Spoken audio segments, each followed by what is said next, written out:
יפה עשו לך את הפסים. מתי הספקת? חכי רגע, תנשמי בשקט. טלפון מפיקוד העורף. הלו? ניקול, מה נשמע? נו, איך במלון? יש לכם קריוקי? כל הכבוד, את רואה מה זה? בכית שלא היית בבית מלון. הנה בית מלון, אוכל, שתייה, ריקודים, זמרים, הכל חינם. כן, מה לעשות? אם אני אבוא ישב איתך, הבית לבד, צריך לשמור על הבית, את יודעת כמה גנבים יש? כן? מה את אומרת? נמאס לך, רוצה לחזור? לאיפה תחזרי? אין, עכשיו נסראללה מאיים. אתמול נפל במושב. שבי שמה, שבי. מה זה? איזה רעש את שומעת? זה מהטלוויזיה, מבלבלים את המוח כל היום. כן?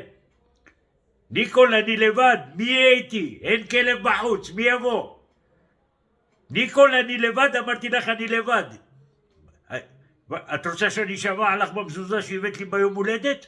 כן? הנה, חכי רגע, חכי. איפה המזוזה? הנה, שמעת? זהו, תהי רגועה. כן. הכל בסדר, לכי תשאירי להם את השיר הזה שאת אוהבת. אני עטלף עיוור. כן, בסדר, יאללה, תהני. אני שומר על הבית, מה אני יכול לעשות? אל תדאגי לי, אני מסתדר. יופי, יאללה, אני אדבר איתך. זה כל רבע שעה, יותר גרוע מפיקוד מה זה, בצבע אדום זה כלום. תסתובבי אליי, אזעקת שווא, תסתובבי. אני עטלף עיוור, אין מה לעשות, מלחמה זה מלחמה. דלי לה